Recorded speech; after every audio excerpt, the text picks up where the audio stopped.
Hello and welcome to Leaders of Tomorrow, India's only daily television platform for small businesses. Over the past 7 years, we've understood what matters most to you, the entrepreneur. And in year 8, we're taking head on 2 of your most pressing concerns, that of funding and mentoring. I'm Sananda Jayaseelan. On tonight's show, 2 special masterclass segments. First up, we are in conversation with K. Vaiteeswaran. On the other side of a break, Arvind Vora speaking with us tonight.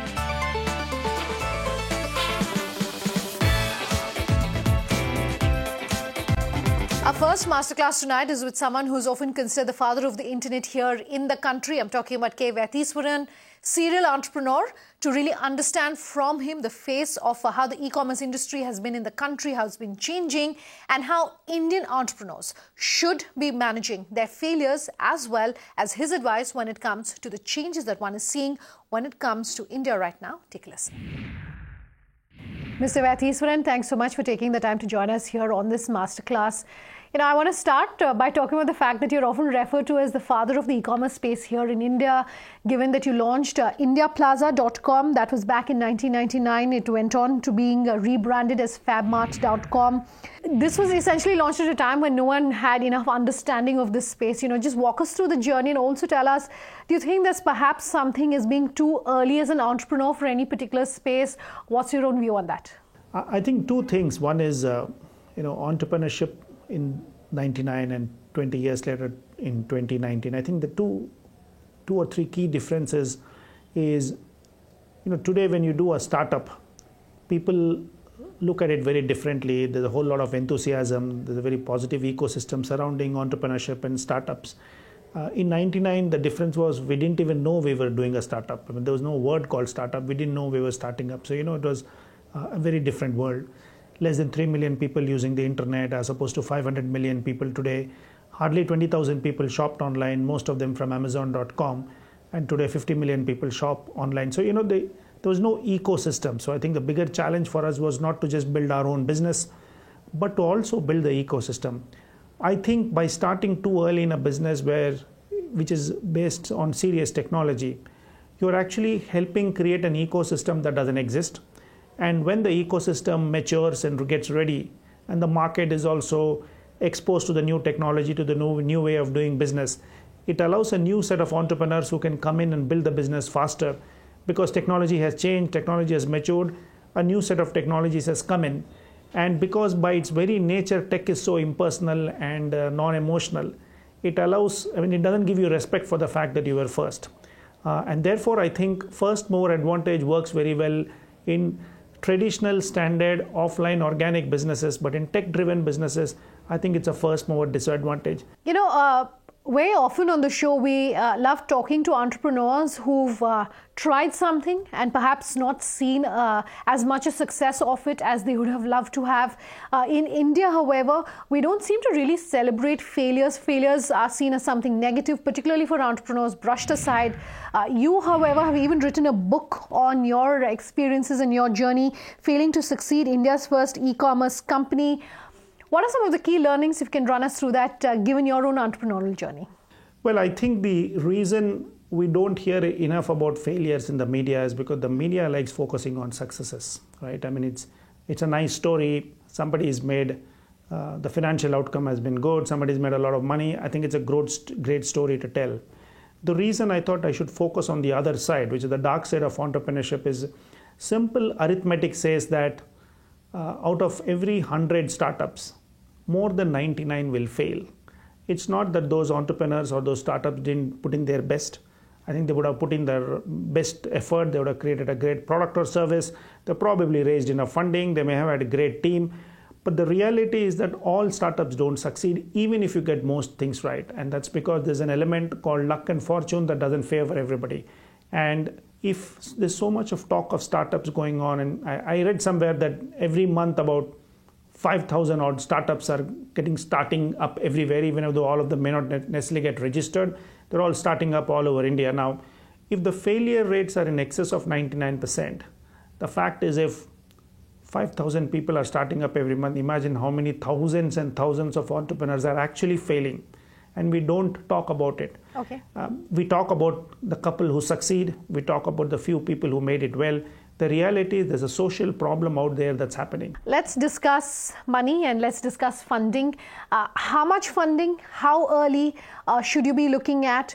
Is there sort of like a thumb rule? Is there like a framework that you want to, through this masterclass, give our viewers? And, also talk about how much equity is too much equity in your opinion?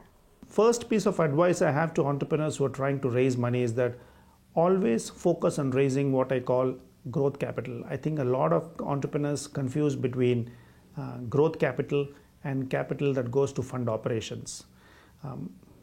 As a product or a service that has been newly created in the market, I think a startup must focus on making sure that the unit economics is in place, that there's a positive gross margin, and there are enough customers who have supported the product by using it and buying it again and again. And I think that's a proof of concept that they must carry forward. And in those transactions that have happened, they must be able to prove that after the transactions ended, remove all the variable costs of the transaction, there's reasonable amount of money that is left in the table. The second thing that entrepreneurs must do is to say that that product or service that they created has enough unique points for it to be defensible and sustainable over a reasonable period of time. If you have those in place, even whether you make money or lose money as a company, it doesn't matter. I think you're ready to raise growth capital. How much equity is too much? I think it also depends on the founding team. I mean, if you have two co-founders as opposed to 6 co-founders or 10 co-founders, it's very hard to take. I think the way to do this is to treat the promoter as a single group and see at any point of time, do they have reasonable control over the operations and the destinies and the board? And I think that's enough equity. Okay, let's talk about entrepreneurs and the kind of pressures that they're facing when it comes to really working or competing really with larger corporations, given that technology has leveled the playing field now for all companies. What should they do in this market, which is highly competitive, no matter what industry they're in? Now, if you want entrepreneurs to actually go and really set up their own businesses and focus on building their business and not worry about it, I think we need to create an ecosystem which allows an entrepreneur to be able to walk away from the failure of his or her business without worrying about the repercussions. And I think that doesn't exist in India. So there's a lot of talk which says that, will India become another Silicon Valley? What can we do to make India Silicon Valley? I think it's not going to happen. In Silicon Valley, if somebody like me had started a business and the business had failed, I would not be allowed to start the next business simply because the biggest startups and the biggest companies would grab me and say, don't go to other startup, come and work for us because you have so much of learning and experience that we can utilize, because they know I'll go and start up again. In India, if an entrepreneur starts and fails, nobody wants to talk to him or her. They're treated, the person is treated like a pariah, it's an outcast. That needs to change. And till that happens, till there is a support system by saying, I can walk away, not worry about the debts, because the business owes money, right? When an entity failed, the entity owes money to debtors, right? It's not that the individual has taken money. So as long as there's no individual involvement, the entity, I think India is not able to separate the entity from the individual yet. We are not able to distinguish that there's an entrepreneur who's a person and there's a company which is separate. The entrepreneur succeeds by starting a business. The entity fails or succeeds on a financial outcome based on what the entrepreneur and the employees and the board and the regulatory authorities and the ecosystem, everything contributes to the failure or success. Till we are able to separate that, I think we will continue to struggle. To me, that's the biggest change that needs to happen. Okay, we're running out of time in this interview, but very quickly, what's next for you in terms of your own personal journey? Well, the personal journey is, somebody recently told me that I'm probably the oldest founder doing a startup in India. I don't know whether the data is correct, but essentially it tells you that, even when I'm 56 years old, I'm happy to do a startup. People say that at this age, you don't have the energy to do startup. Entrepreneurs must be young people in their 20s and 30s. Clearly, that's not true. In fact, there's enough data internationally to show that people who are slightly old, elderly, experienced founders bring a lot more to the table than young startups. So in that sense, sure, my next few years is going to be focused on building again Drinks into what I hope will be a sustainable, attractive, positive, profitable brand. After that, well, all I can tell you is that I don't know what next, but I'm reasonably certain that if this journey ends, I'll probably start up again. Mr. Vatheeswaran, good having you here on the show tonight. Thank you so much. Thanks for having me here. All right, let's slip into a very short break on that note. On the other side, bringing you another very special masterclass with serial entrepreneur Arvind Vora. That when we come back in just a moment. Do stay tuned.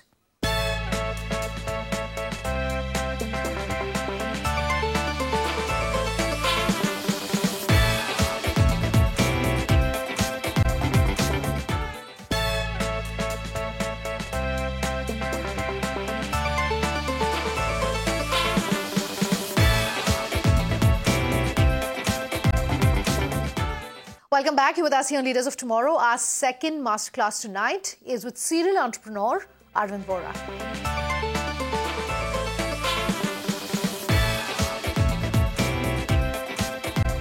In this conversation with Arvind Vora, I spoke to him about his varied experiences, both as an entrepreneur as well as a mentor and as someone who's led several large businesses here in the country, about managing change, also about why perhaps Indian entrepreneurs are not as open to admitting and accepting failures as some of their global counterparts, what one needs to do really if things have to change on that front, and much more in this special interview. Take a listen. Thanks for your time here in our studios, Arvind. Thank you. And it's not very often that we get to speak with someone who's had as exciting a personal journey as a professional journey. And I'm referring, of course, to the fact that I'm speaking to someone who's a film star. And, you know, you started there, but you've had a very fascinating journey when it comes to your entrepreneurial life as well. So let's kick this interview off by asking you to talk to our viewers about, some of the highlights really of that. Yeah, I mean, you get to live only once. They say you have 7 lives. So at least the one life that you currently lead, you should make it eventful. Mm-hmm. So I think that's what I set out to do when I was faced with the calamity of being on Earth in 1970. Mm. And ever since, it's been a fantastic journey. So coming back to what one has done, born in Chandigarh, brought up in Shimla, then came to Bombay, glamour, went to Pune, and I've been working. Had a fabulous film debut. Let's not talk about it. I mean, it's a failed debut. Mm-hmm. But I think anybody who's, in the back of beyond, especially places like Shimla or, smaller towns or Mafassals, you're very, very, very starry-eyed. You want to be there. And so I also came with that, thing that when I go to Bombay, I'll try my hand at doing something. Mm-hmm. But landed up actually only doing some advertising commercials that was to pay pocket money, and then realized that the successful way is going to be probably stop using this and start using this. Mm-hmm. And not that this doesn't use this, mm-hmm. but that's what I did, and then completed my MBA program, went back to Delhi like a good boy, worked for about 14 years, got a call in the 15th year of my work life that I want to do something on my own, started building a consulting business, which runs till today. And while I was consulting, a couple of clients felt I should work with them, be partners. Including the likes of Journey. So Journey was one of my biggest ventures, where we built the business from negative reputations to positive brand equity. From zero to almost about close to 4,000 crores of turnover from a market, sales perspective. Okay. So that's something that I want to, discuss in depth, to talk about the journey that Journey has really seen in India, the journey that you've seen with Journey India in the country. First and foremost, there's been, multiple news reports that's talking about everything that's had, happened with the parent company. And then, of course, someone like you has stepped in, and along with Carbon, you've decided to continue, the India business. Just give us an overview, and then I want to break it down by talking about lessons for our entrepreneurs from your own experience.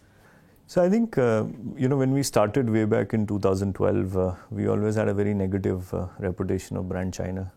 or Chinese. I mean, anything which is low quality, even today as a joke, has to be Chinese, right? But not so much in the mobile space, right? Because brands are doing well. Well, at that point of time, if you go back to 2012, all your grey markets were flooded with unbranded products. So it was pretty difficult. People, when I used to address media or speak to media, they would question me, why do you think you'll be successful? And many times I had to answer to them, the target is mine, why are you nervous? So that's how it happened. And I think what we did was we just built the brand. First by awareness, and secondly the products were good. And third is we ensured that there was no problem with the consumer when it came to after-sale service and so on and so forth. So you kept on doing your traditional stuff. You were ahead on the curve of technology. Whatever things came your way in terms of branding, getting brand ambassadors, so on and so forth, just kept on happening. Sure. And it was a dream run. The industry's been in fantastic growth. It's even still growing, I mean, whatever be the case. So I think it was an effort of a team which built a trustworthy business model and a trustworthy brand. Okay. And that's how we reached where we were. The journey, though, hasn't been easy as far as journey is concerned, but particularly for you. So I want to address the fact that, the parent company decided to declare bankruptcy, and that's not something any entrepreneur prepares for. But if it is to happen to your business, how do you deal with that? How did you perhaps prepare? See, I think bankruptcy is something which is like the bolt out of the blue. Yeah. You can either say you were shot with a bullet or you survived. So if you survive, then you got to hang in tough. You'll have periods where, post a bullet injury, you don't move too much. You got to recover. You got to have your strength. Then I think last 2.5 years have taught me an even stronger lesson of how to handle failure. So you can say we failed to see the bankruptcy, but the fact is that was it. So we stood in there, handled all our obligations, whether it was statutory, it was business, so on and so forth. People were kind enough to appreciate your position and adjust.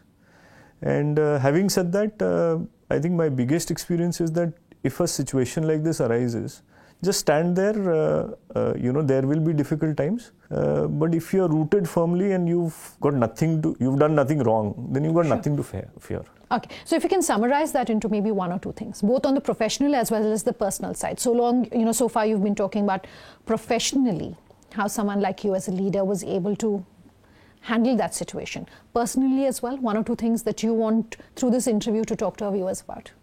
Personally, only one thing. Don't hide anything from your family. Okay. So if you don't hide anything from your family, one, pressure is totally gone. Second is, don't hide anything from your business partners. Don't hide anything from the government departments and all that. Be open. Everybody appreciates there can be an exigency. And I'm an example where people have appreciated and only helped. You wear multiple other hats. Two of those that I want to discuss on the show today very quickly. The second one is, of course, that apart from Joni, you're also an investor. You invest in businesses in your personal capacity. What do you look at when you're looking at businesses? Two things. One is, are they solving a genuine pain point? Okay. And second is the management team. Okay. Nothing else. Because if this team sticks together and they solve the genuine pain point, your investments are safe. Okay.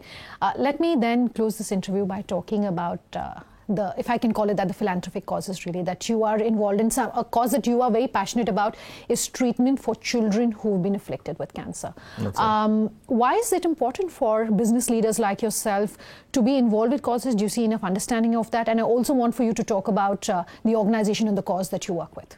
Okay, see, Sunanda, probably if I was not a father of a cancer survivor, I would not have been that passionate. Okay.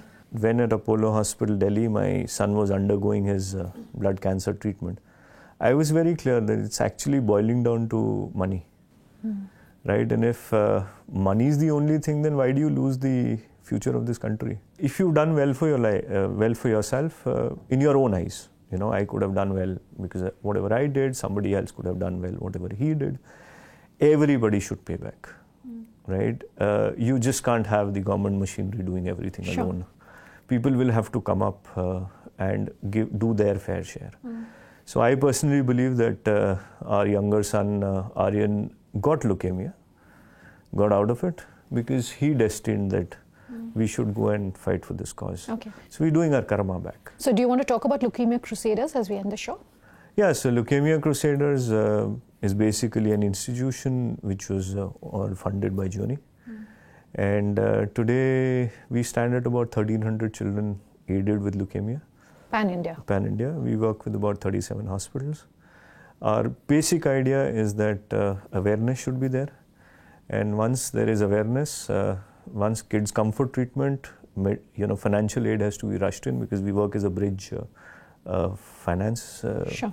or a stopgap arrangement, because the government machinery kicks in after that. Because leukemia doesn't give you a chance.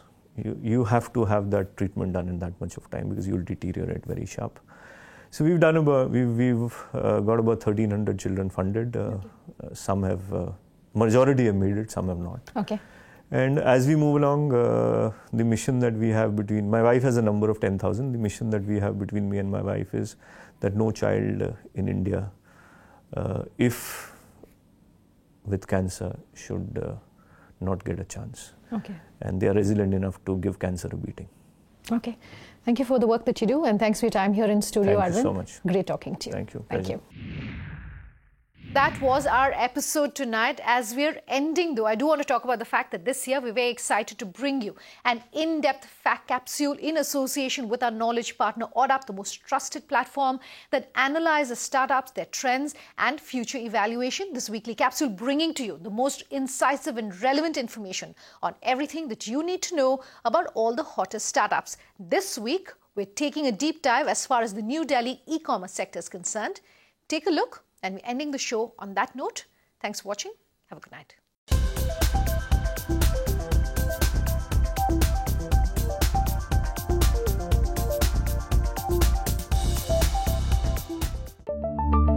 Let's first look at the total annual investment in the New Delhi e-commerce sector. In the year 2016, it was $87.10 million.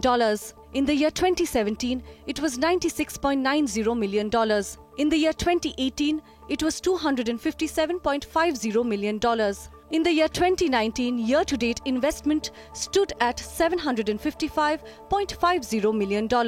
Let's take a look at the number of companies that were launched in the 3 years 2016, 2017 and 2018. In 2016, it stood at 70. In 2017, at 44, and in 2018 at 32. Let's take a look at the funding of startups year to date for 2019. 61% received seed funding. 17% of all startups in this time period got Series A funding. 9% is Series B funding. 7% is Series C funding. 6% is Series D funding. That's a wrap of our sector snapshot for this week. We will continue to bring you the most in-depth content on the startup space week after week right here on Leaders of Tomorrow.